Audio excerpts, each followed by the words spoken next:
Hello मित्रों, CL sir GS classes में आपका स्वागत है।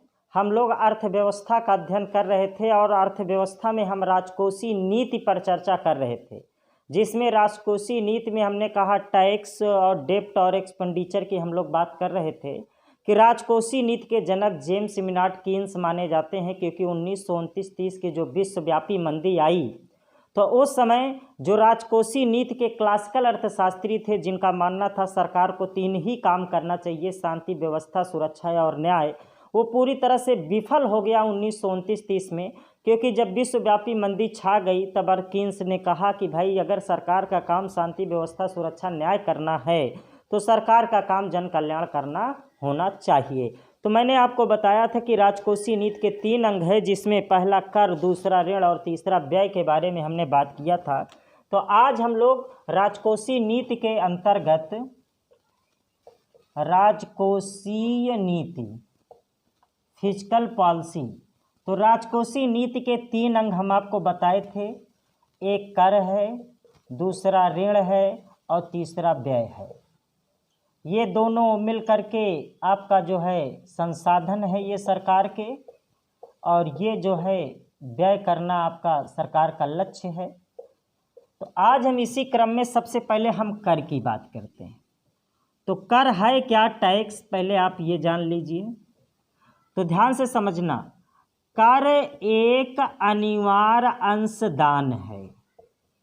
कर एक अनिवार्य अंशदान है, अंशदान है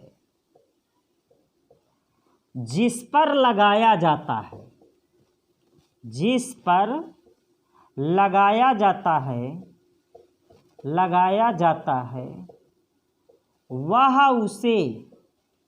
वह उसे देने के लिए बाध्य है, देने के लिए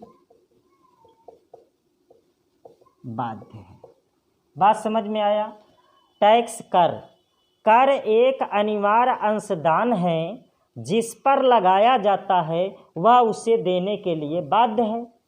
और यदि वह कर को नहीं देता तो उसे कहते हैं कर अपवंचन।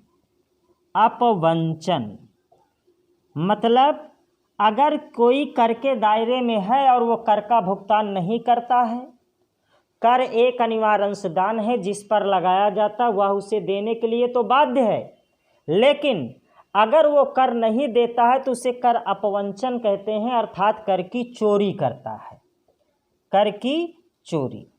इतनी बातें आप नोट कर लें, फिर इसके आगे हम लोग बात करते हैं।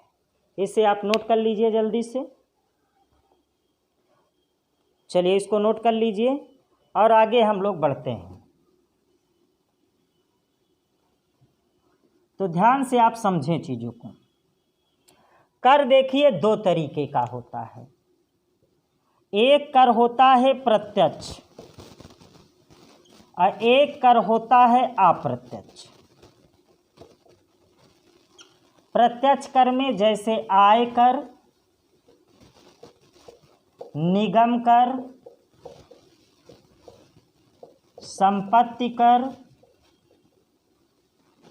ये सब प्रत्यक्ष कर में आएंगे। अप्रत्यक्ष कर में जैसे सेवा कर, बिक्री कर, जीएसटी, मनोरंजन कर, ये तमाम सारे कर इसमें आएंगे। तो जरा समझिए, प्रत्यक्ष कर वह कर है जिस पर कर का आरोपण किया जाए। प्रत्यक्ष कर वह कर है जिस पर कर का आरोपण किया जाए।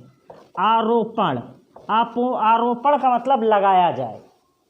जिस पर कर लगाया जाए उसी से उत्साद किया जाए। उत्साद का मतलब वसूला जाए, वसूला जाए मतलब लगाया जाए और उसी से वसूला जाए, तो वह प्रत्यक्ष कर है। जैसे किसी के आय कर लगा, उसने अपने जेब से निकाल के दे दिया, ये प्रत्यक्ष कर है। किसी के कंपनी पे लगा, उसने उसका दे दिया, वो प्रत्यक्ष कर है। किसी के संपत्ति पे लगा, उसने निकाल करके दे दिया, ये प्रत्यक्ष कर है। लेकिन अप्रत्यक्ष कर वो है कि जिस पर लगे लेकिन वो उसका भुगतान ना करे, कोई उसका अन्य भुगतान करे। जैसे जिसको थप्पड़ मारो दर्द उसी को करे, तो ये तो डायरेक्ट दर्द हुआ, और जिसको थप्पड़ मारो और दर्द किसी और को हो जाए तो ये तो इनडायरेक्ट दर्द हुआ। तो जैसे जीएसटी वगैरह ये सारे इनडायरेक्ट टैक्स हैं।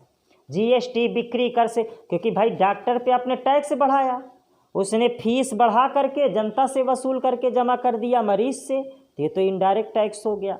तो डायरेक्ट टैक्स, इसको ध्यान से समझ लीजिए। प्रत्यक्ष कर वह कर है जिस पर कर लगाया जाए उसी से वसूला जाए, प्रत्यक्ष कर है। और जिस पर कर लगाया जाए किसी और से वसूला जाए तो ये अप्रत्यक्ष कर है। यहाँ तक बात क्लियर हो गई।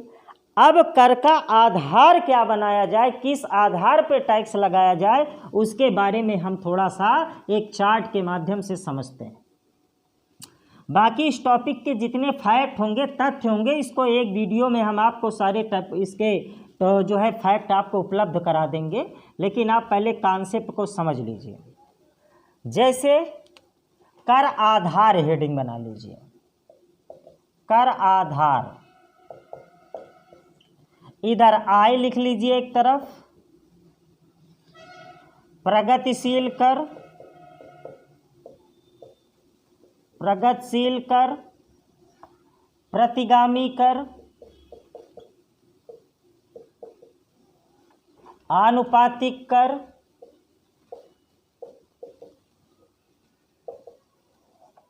अवक्रमिक कर, अवक्रमिक कर।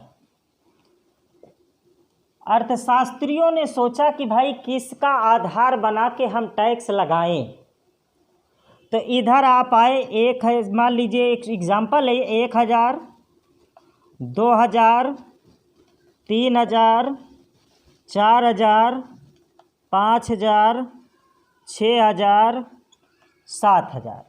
ये किसी व्यक्ति की इनकम बढ़ रही है और इसी क्रम में टैक्स 10%, 20%, 30%, 40%, 50%, 60%, 70%, मतलब जैसे जैसे आय बढ़ रही है वैसे वैसे ही टैक्स की दर बढ़ रही है। अर्थशास्त्रियों ने सोचा कि हम टैक्स का आधार क्या बनाएं, तो उन्होंने कहा ऐसा है कि जैसे जैसे इनकम बढ़ती जाए कर की दर बढ़ाते चले जाओ, तो इसे हमने कहा प्रगतिशील कर। लेकिन क्या ये सही है? जैसे जैसे इनकम बढ़ती जाए टैक्स की दर बढ़ाते जाओ तो कोई व्यक्ति काम ही नहीं करेगा, कहे भाई जितना कमाते हैं सब सरकार ले लेती, इससे अच्छा काम ही न करें, तो विकास अवरुद्ध हो जाएगा। तो ये प्रगतिशील कर को इन्होंने कहा ये सही नहीं है, ये केवल विकसित देश में लागू हो सकता, भारत जैसे देश में नहीं। मतलब जैसे जैसे आय बढ़ती जाए कर की दर, ये प्रश्न कैसे आएगा कि जैसे जैसे आय बढ़ती जाए कर की दर बढ़ती जाए तो कौन सा कर कहेंगे? प्रगतिशील कर। फिर इन्होंने कहा ऐसा करो 10%, 8%, 6%, 7%, 4%, 2%, मतलब जैसे जैसे आय बढ़ती जाए कर की दर आप घटाते चले जाओ, इसे बोलते हैं प्रतिगामी कर। क्या ये सही है? मतलब जो गरीब है उससे 10% लो और जो अमीर है उससे 2% लो। अर्थशास्त्रियों ने कहा ये भी खराब है। तो ध्यान से समझना, जैसे जैसे आय बढ़ती जाए कर की दर बढ़ती जाए तो इसे प्रगतिशील कर कहेंगे, जैसे जैसे आय बढ़ती जाए कर की दर घटती जाए तो इसे प्रतिगामी कर कहेंगे। फिर कहें ऐसा करो, इसको भी छोड़िए, कर की दर आप समान कर दीजिए, आय चाहे जितनी हो, कर की दर क्या करना? समान कर दीजिए। तो ये भी गलत है, क्योंकि सबको एक समान तो हम नहीं देख सकते। 10% मुकेश भाई अंबानी से भी लो और 10% गरीब से, ये भी अन्यायचित है। तो जैसे जैसे आय बढ़ती जाए कर की दर समान रहे तो इसे आनुपातिक कर कहते हैं। फिर कहें अब क्या किया जाए? तो कहें ऐसा करो, जैसे जैसे आय बढ़ती जाए 10%, 20%, 30%, 30%, 30%, 30%, मतलब अर्थशास्त्रियों ने कहा कि जैसे जैसे आय बढ़े एक सीमा तक कर की दर बढ़ा दो, उसके बाद कर की दर ना बढ़ाओ। इसे उन्होंने नाम दिया अवक्रमिक कर। तो ये कर आधार है। अब भारत में इसी को बेस बना करके, भारत जैसे देश में इसको बेस बना के कर लगता है और विकसित देश में इसको बेस बना करके कर लगता है। तो आज मित्रों हमने कर के बारे में आपको अध्ययन कराए कि प्रत्यक्ष कर क्या है, अप्रत्यक्ष कर क्या है, कर का आधार क्या है। अब इसी क्रम में आगे हम इसको और आगे बढ़ाएंगे कि इसमें क्या क्या चीज़ें हैं। तो आज की क्लास यहीं तक मित्रों, धन्यवाद।